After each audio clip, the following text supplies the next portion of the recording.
Good Morning Business, French Tech. Quand la radiothérapie et la chimio ne marchent plus, il reste la médecine nucléaire. Franck Mouton, vous êtes le président de Franck Biotech. Bonjour, bienvenue dans Good Morning Business. On va parler de l'écosystème en construction de la médecine nucléaire, puisque vous lancez une task force pour accélérer dans le domaine. Mais avant, qu'est-ce qu'on met derrière ce mot médecine nucléaire? Qu'est-ce que ça veut dire quand on soigne avec l'atome? Merci de me recevoir déjà. En fait, vous avez différents piliers thérapeutiques.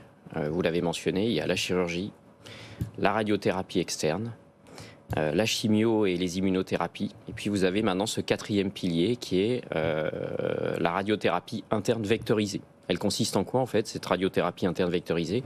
Elle consiste à prendre des vecteurs, ça peut être des anticorps, ça peut être des peptides, ça peut être des nanoparticules que vous greffez avec un isotope radioactif.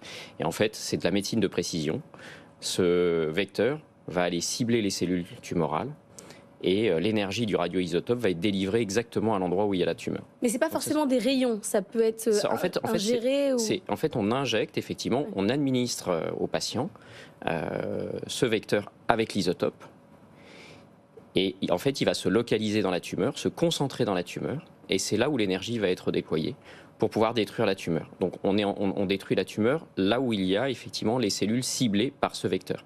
Alors aujourd'hui, il y a combien de personnes qui ont été soignées avec de la médecine nucléaire? C'est très embryonnaire ou il y a déjà des gens qui sont suivis? Dans le monde, on estime le marché aujourd'hui à environ 2 milliards de dollars sur ce secteur de la radiothérapie interne vectorisée. À l'horizon 2032, on estime qu'on sera autour de 30 milliards, donc on a une croissance qui est extrêmement importante. Parce qu'en fait, là, de cette façon-là, c'est pas forcément une alternative, hein, ça peut devenir une première ligne de traitement dans certains cas. Ouais. Aujourd'hui, en France, on a près de 2000 patients qui ont été traités en accès précoce.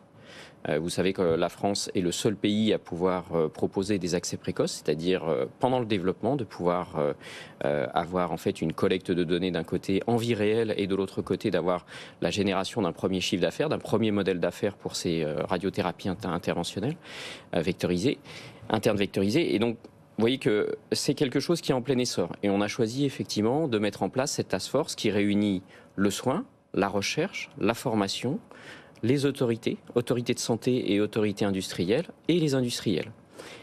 Mélinda, pourquoi est-ce qu'on avait, ma question c'est pourquoi est-ce qu'on avait besoin d'une task force en France? On en est où? Notre position en médecine nucléaire à l'échelle mondiale, c'est quoi? Parce que vous dites qu'on est en avance en effet sur les traitements précoces.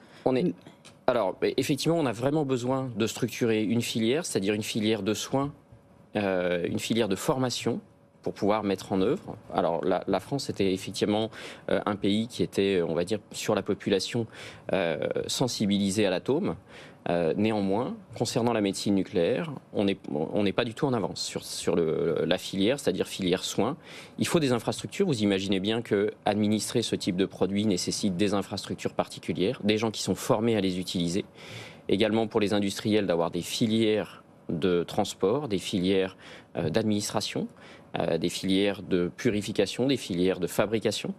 Et donc ça, aujourd'hui, en fait, en France, c'est naissant. Et c'est pour ça qu'on a souhaité réunir ces différentes personnes, les personnes du soin, les personnes de la recherche, les personnes des industriels et également les autorités sanitaires. Parce que l'impact, vous l'avez mentionné, hein, c'est-à-dire qu'aujourd'hui, l'impact sanitaire peut être extrêmement important compte tenu à la fois de la croissance des cancers, du fait que ces cancers peuvent être extrêmement compliqués et que c'est extrêmement important d'enrichir l'arsenal thérapeutique pour pouvoir apporter aux patients des nouveaux traitements. Mais néanmoins, effectivement, la France a besoin de structurer l'ensemble de la chaîne de valeur. Comment ça se fait qu'on est en retard comme ça? Alors vous nous l'avez dit, on est un pays où on parle de l'atome, on est habitué aux questions nucléaires. On avait Areva qui s'en occupait avec Orano. Qu'est-ce qu'on a raté dans le déploiement de la médecine? Il y a un pan qui ne s'est pas fait. Je pense que c'est simplement une question de vitesse. Les choses ont commencé à se mettre en place. D'autres pays sont allés plus vite. L'Allemagne est allée plus vite. Certains pays nordiques également.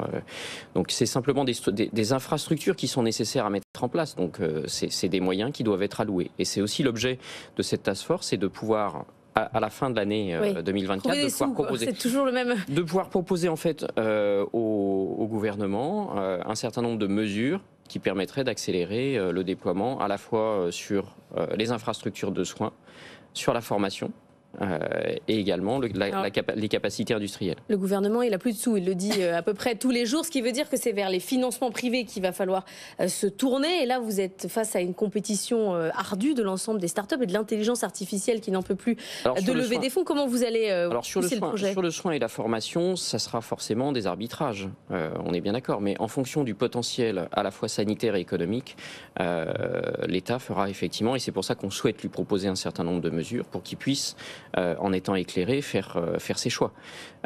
Concernant les industriels, en l'occurrence, vous avez 2 industriels qui sont très bien positionnés, qui sont français.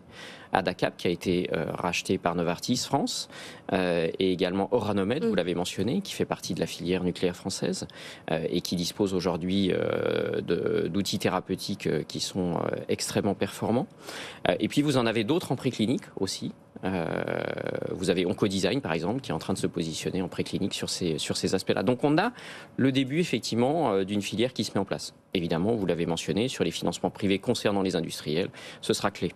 Melinda, on en est où des talents? Parce qu'on parle souvent des talents français qui partent à l'étranger. On sait qu'il y a moins de PME en medtech en France. Comme l'a dit Laure, on se tourne beaucoup vers le numérique et l'IA. Nos talents, ils sont où? Ils sont pas en France? Ils sont déjà partis? Qu'est-ce qui nous manque? Plus de talents ou plus de finances? Alors, on parle de différentes choses. Vous avez les talents qui viennent dans nos entreprises. On a effectivement une tension sur le recrutement.